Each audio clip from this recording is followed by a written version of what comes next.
So welcome to On the Sofa for our Valentine's Day special. It's a little ironic that I'm all alone this evening for Valentine's Day. But my husband is also laughing quite a lot that I've been given the job of the spot in the series for the romantic session, given that I struggle to remember my own wedding anniversary. But I am a big softie at heart, and there's nothing I love more than colour and texture. So how could I not be involved in talking about flowers? Now I see we've even got a Rosemary on tonight. So hello Rosemary, what an apt name for joining us on the flower edition. So this weekend is Valentine's Day, and we're devoting a whole month to celebrating love and romance, and you don't want to miss out on our competition and the chance to win a hamper of Scottish goodies. All you have to do is tell us what you love most about Scotland, and you can find out all the details on our social media channels, or I'm sure Emily, our technical expert behind the scenes, will pop a link up for you there as well. And we've had some amazing stories already of what people love about Scotland. It's very much enjoyed in our office with you sharing your stories. So, on to Valentine's Day. Did you know that an estimated 198 million roses are produced for Valentine's Day? Quite incredible. 78% of the flowers purchased are cut flowers, and men are our top customers. Most of those are buying long-stemmed roses for a significant other or their wife. Women love to buy flowers too on Valentine's Day, and often for their mothers and daughters. And some even buy roses to send to themselves. Now, I haven't resorted to that yet, but maybe I'll have to, because I don't really think my husband's going to be sending me any roses. So, I was actually born in May, so I have my roses story here. I was born in May, and my dad did bring a big bunch of peony roses, which are bloom at that time of year, to the hospital to celebrate my arrival. But unfortunately, that's because he thought I was a boy, so he's a bit disappointed to find out I was a girl. And he went on to have 3 girls, so really that didn't go very well. Anyway, less of my anecdotes.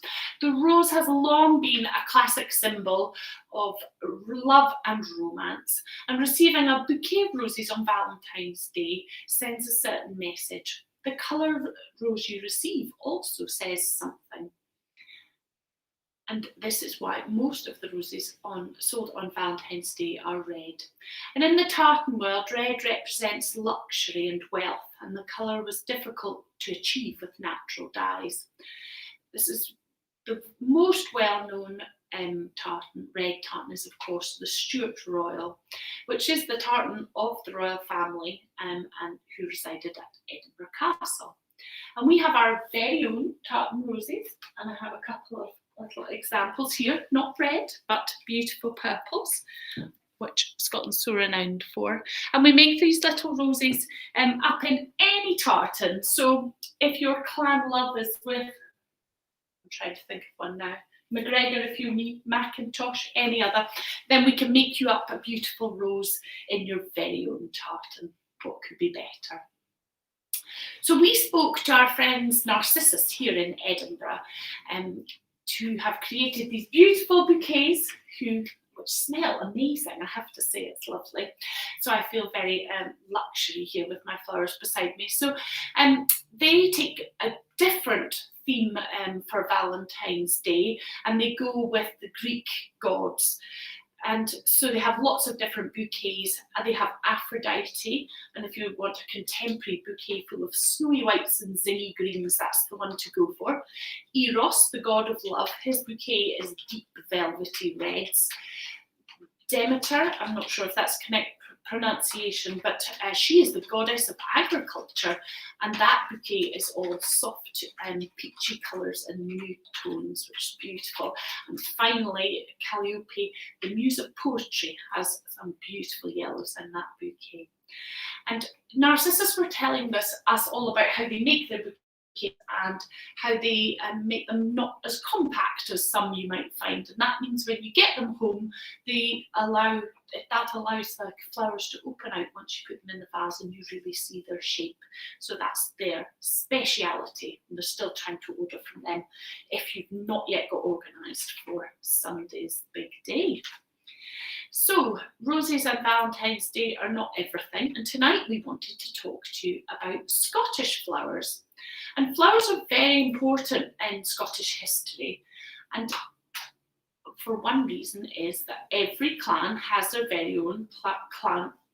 I can't speak this evening, I apologise. Every clan has their very own plant badge. So this badge or emblem is usually a sprig of a specific plant, and this is used to identify a member of a particular Scottish clan. And they normally wear this little sprig in a bonnet behind the clan crest badge or attached on the shoulder of a tartan sash.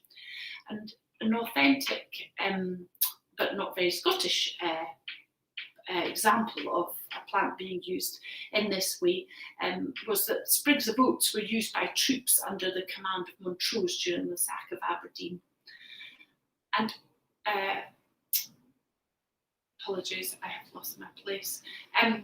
So the clan badge, returning to the clan badge, they used these to identify these plants, to identify the different clans in battle. Now I find this quite hard to believe because I can't imagine being in full battle and recognising whether it's friend or foe by a plant badge, but that is what they say. So the thistle is, of course, Scotland's national flower, and we thought we should round up a few facts about this prickly character. So in truth, no one really knows for certain how the purple-flowered thistle rose to such significance, how it became so important. But one legend has it that a sleeping party of Scots warriors were saved from ambush by an invading Norse army when one of the enemies trod on the spiky plant. His anguished cry roused the slumbering warriors, who duly vanquished the invader and adopted the thistle as their national symbol. Now, whether this is wholly true or just a great story, I'm not sure, but I enjoyed the story, so we'll just go with that. So Scotland is home to not just one, but several varieties of thistle, some native and some exotic. And no one's really quite sure which one is the true symbol of Scotland. King James VII founded the most ancient order of the thistle in 1687. And their motto was Nemo me impune lacessit, translated into Scots as Whatever meddle we be, or in English is maybe better known as No one assails me with impunity, which doesn't sound quite so good, does it? I think we'll go with the Scots version. So the order had a generally spiky looking thistle as an emblem, but nobody really quite knows which variation it was. So there's lots of different types. You have the spear thistle, the pernicious creeping thistle, the damp-loving marsh thistle, and the melancholy thistle. And this final one, the melancholy thistle, is the one you'll see in upland pasture and on the banks of streams and burns in Scotland. There's also Partick thistle, Buckie, and Inverness Cally thistle, but those are actually football clubs, so don't be fooled. So the thistle also has inspired poetry. So forget about Burns and his red rose and his ode to romantic love. The thistle is actually responsible for one of the finest and most influential poems in the Scottish literary canon. Hugh MacDermott, a drunk man, looks at the thistle. It's an epic stream of consciousness poem that touches on everything from the state of the nation and the mysteries of the universe to the wondrous joy of whisky. And that is essential reading if you're coming to visit Scotland, so make sure you read that one. We'll put a link up there for you so you can go and read it in full. So the thistle also as an important badge of honour, an important symbol of Scottish heraldry for over 500 years. And it represents one of the highest honours the country can give an individual. And this is, as I mentioned before, the most noble order of the Thistle, which is an order of chivalry which is bestowed on those who've made an outstanding contribution to the life of Scotland and the greater UK. And only Her Majesty the Queen can invest those in Order of the Thistle, and it's second only to the most noble Order of the Garter in Westminster. So thistles are everywhere. You find them in gardens, parks, countryside, but also keep your eyes peeled and you will see them popping up in other places. For example, you'll see them on the shirts of our international rugby team, and there's a picture up there of their logo, and many of the football clubs, local businesses and major organisations and corporations, even on the uniforms of our police officers. And in 1642, the Scots Guards adopted the thistle as their regimental emblem, and again, Emily's got a picture there for you. The cap badge has a St Andrew's cross covering a multi-rayed star with a central circlet which has that Latin that I talked about before, and I'm not going to try and repeat again, the Latin phrase, and that's enclosed within the thistle. So in 1916, the officers of the 1st Battalion began to wear a patch of Royal Stuart tartan either side of this badge on their service dress caps, and this practice continues today. In 1607, you also would find the thistle on a silver coin, and in 1984, it appeared on a pound coin. Now, when I got married, I had Scottish bluebells in my bouquet, which I have to admit was actually my mum's idea, but really they are so beautiful and very delicate, almost like little blue snowdrops, and made a very, very simple bouquet, and you don't really need much else in there. So bluebells, or Scots bluebells as we call them, are called harebells in England, or their proper Latin name is a Campanella Rotundifolia. And they spend most of the year underground as bulbs in ancient woodlands, and they only emerge to flower and leaf from April onwards. And I got married in June, so it's perfect timing for the bluebells. So I'm afraid we couldn't get you any today because obviously it's the wrong time of the year, but we do intend to return to Scottish flowers in the spring, summer time, when we'll get Narcissus to take us into their flower workshop and share with us a little more about all the Scottish flowers that you can have in your bouquet if you're getting married, or just giving a gift or something, a nice bouquet to somebody. So millions of these bulbs, of the bluebell bulbs, can exist in one wood, and that's what causes the amazing blue carpet, which Emily's got a picture of you there, which we associate with springtime. And the new plants are often able to split off from these bulbs and grow as clones. So one of my little interesting facts that I found out as I was learning about flowers was that the sap from the bluebells has actually been used throughout history as an adhesive, and it was used for books and arrows in the past. And the crushed bulbs were also used to create starch for the ruffs in Tudor times. It's quite interesting. Now, if you would really like to see this beautiful blue carpet that you find in the woods, then the best time to see that is in April and May. And the Scottish Wildlife Trust has reserves such as Carstrom Wood and Liverbank Wood. And again, we'll pop some links up for you there. So if you're over in Scotland, these are great places to go and see the bluebells, which is quite magical. So moving on from bluebells, another beautiful purple Scottish flower is heather. So there are two main types of heather. So you have the Calluna, or common heather, which is also sometimes referred to as ling, and Erica, which is often called bell heather. So our common purple heather is just that, and it's widespread all over the place, and it's pretty tough as heather, and that's why you'll see out on the poor acidic soils up in the Highlands, up on the hills. So heather was also used as bedding, and it it's linked to domestic use, and it also has herbal and medicinal uses. So the old herbalists knew that those who lie down at night, faint and weary on a heather bed, rise in the morning active and lively because of the restorative properties of heather. And it's often prescribed because of its anti-rheumatic properties and its specific use in treatment of urinary infections. So I tonight will have to go to bed on my heather and see if I wake up feeling very bright and breezy in the morning, just to test that one out.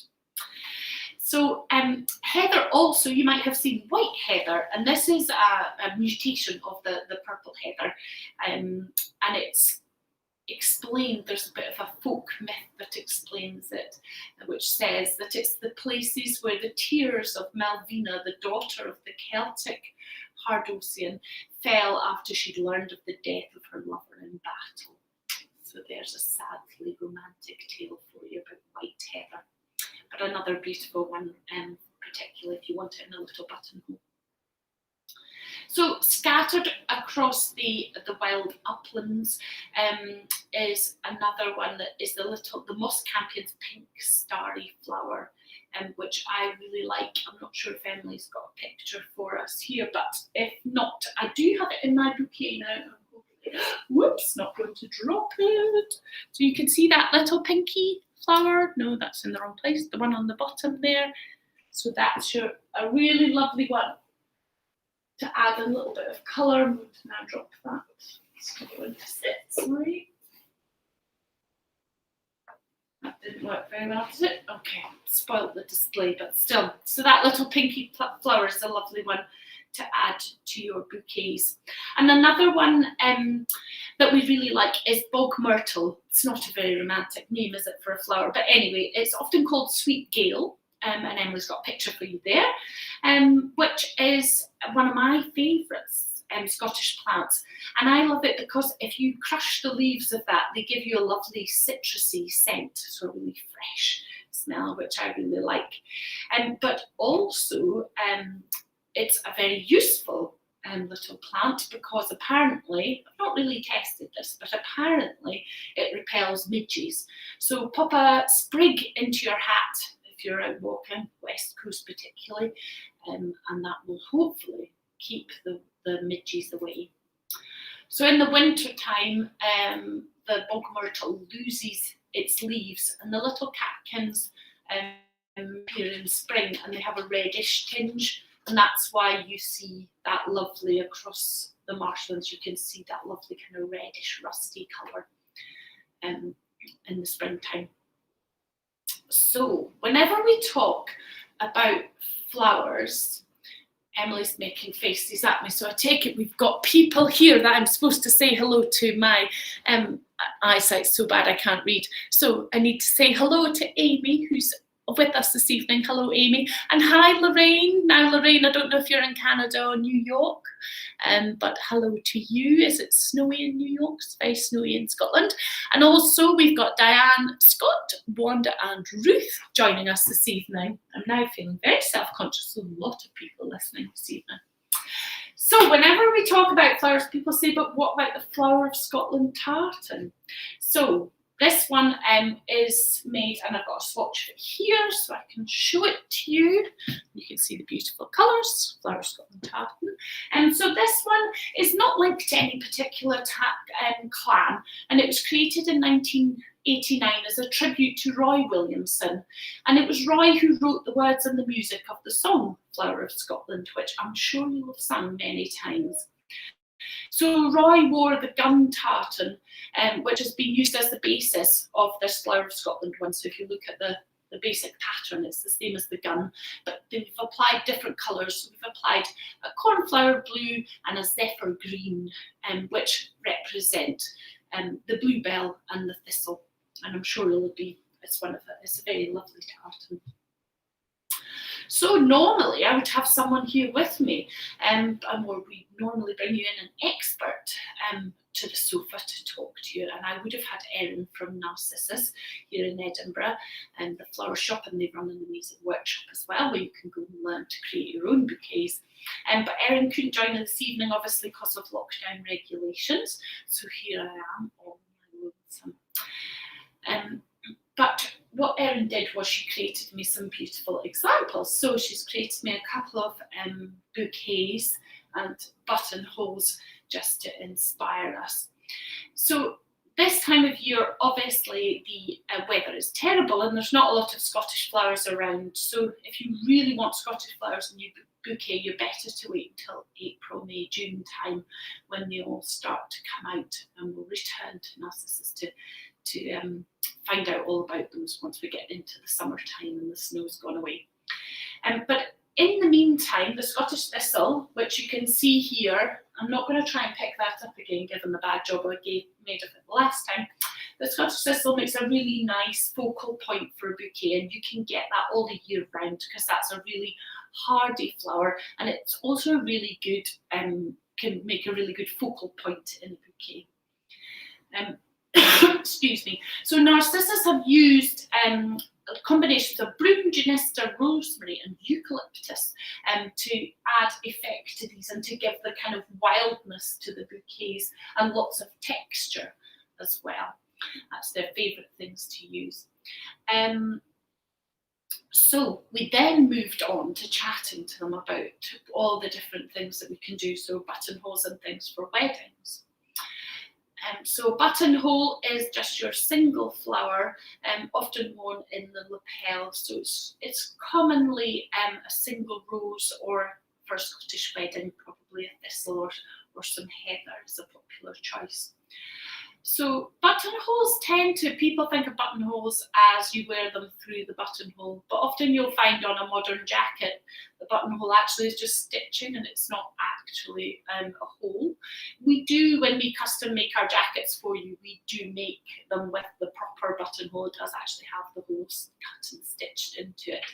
But the danger is pushing a flower through, you might damage that hole. So actually you're best just to pin your buttonhole onto your jacket. Now we had a very interesting question from Lillian, who works in our customer service team, who said when she got married, she had her buttonhole and her sister told her she was wearing it up the wrong way. So is there a rule about buttonholes? So I have done extensive research prior to this evening just to find out, and apparently not. There is no rule whether you wear your heather pointing down or up. You can wear it whichever way you like, but apparently it's the lady that decides. So the lady makes a decision, and then the rest of the wedding party must follow and must all match her wearing their heather either up or down. So there you go. If there's any other traditions out there, let us know or post them on there because I would like to know. So, excuse me. So then you have a boutonniere. So what is the difference between a buttonhole and a boutonniere? Well, your boutonniere is more what I'm wearing, so it's the step. So rather than a single flower, then we add in a little bit of foliage or additional flowers. And these are, it's taken from the French word for buttonhole, and it basically means a small single flower grouped with 2 or 3 other flowers or foliage, normally worn by the groom or other men at a wedding ceremony. So really nice things to group it with, and we've seen lots of lovely combinations from our customers, but here we've actually got a rose combined with this thistle and a little bit of greenery, and I have another one here where we've used a purple flower which brings out the colours in your thistle really beautifully. So lots of different ideas of what you can do. Things to take into account is how much you're going to probably, maybe not during times of COVID, but normally you would probably give someone, a few people at a wedding, a hug or a cuddle when you see all your guests and you're excited to see them. So do think about things like if you have a really big boutonniere that it's in danger of getting squashed or damaged. So you choose some hardy flowers, take the advice of your florist and choose hardy flowers and nothing too bulky so that then it doesn't get damaged when you're being friendly. It'd be nice to be able to be friendly again soon, won't it? So other things you often are corsage, which you might see, and we see those often. I always remember that. I went to school in Canada for a while, and I always remember the excitement of having your corsage for the end of year prom after when we finished school, when we graduated. So the corsage also originates from the French word, and it means a group of flowers for the bodice. So it's normally a spray of flowers, and usually only the ladies wear corsage. But you can choose any flowers you like. And again, it does need to be fairly practical. So for example, don't be using bluebells because they're just too delicate. Things like thistles are amazing for things like that because they are hardy and they will hold up for the whole evening. So who wears the buttonholes and corsages, and are there any rules? We're always being asked these questions. So traditionally the bridal party would wear a corsage or a boutonniere, but there's no set rule about who has to wear them on the wedding day. So family members such as parents and siblings or even grandparents are often given them to wear because it's something nice and it picks out the members of the wedding party. And then some couples will also give them to ushers or other people who've been carrying out special tasks, again as a thank you for their help. So I think that brings me to the end of my Scottish Flowers Valentine's Day roundup for this evening. We do have a few questions, I think. Excuse me while I have to stand up and check what we've got coming in. So, got one based on the buttonhole question. What side do you wear your buttonhole on? Says Andy, who's up in Aberdeen. Lots of snow in Aberdeen, I presume, Andy. So, which side do you wear your buttonhole? That's actually quite easy because men wear them on the left side and ladies on the right. The best way, Emily's just saying, the best way to remember this is that ladies are always right. I like that, so we'll remember that. So I hope that answers your question. Sorry, it's difficult to see our co-pilot one who's normally here, sorry. Are there any other tasks based on flowers? Good question, you're testing me now. There is Highland Rose is a particularly beautiful one, which is kind of pinky, little beigey, orangey colours, and that's a really nice green. It's not linked to a particular clan, so that can be worn by anyone. If I think of any others, I'm going to post them on this page later on. That's the only one that springs to mind. We did have, Emily was telling me a story about how she got roped into being the wedding planner for her mum's wedding a few years ago, and I just wanted to share with you what she did for them, Emily being, of course, the creative one on the team. But it was an outdoor wedding, and the groom chose to wear the weathered variation of his tartan, which was Murray of Athol, so we wore Murray of Athol weathered. So it had lots of earthy hues in it, which were quite difficult then to coordinate with. So they created their wedding stationery. I'm just going to show you this because it's very lovely. First of all, they put out, so you can see, can we see that? Yeah, that good. With the beautiful thistles, and then on the reverse we had thistles as well. So they then carried that design on, and it went right through the wedding invitation. It does strings with the light through the wedding invitation, and then the table names and all the little, and the RSVP cards. So beautifully done, I'm sure you'll agree. So that's even the interior of the envelope. So I really love that application of Scottish thistles, a little bit different. Now, I think I'm just going to have a quick look.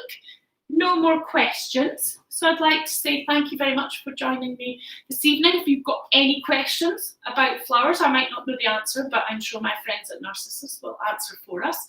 And just post them on or email them into us and we'll answer them. And I think that's us for this evening. Join us next week and we've got an exciting interview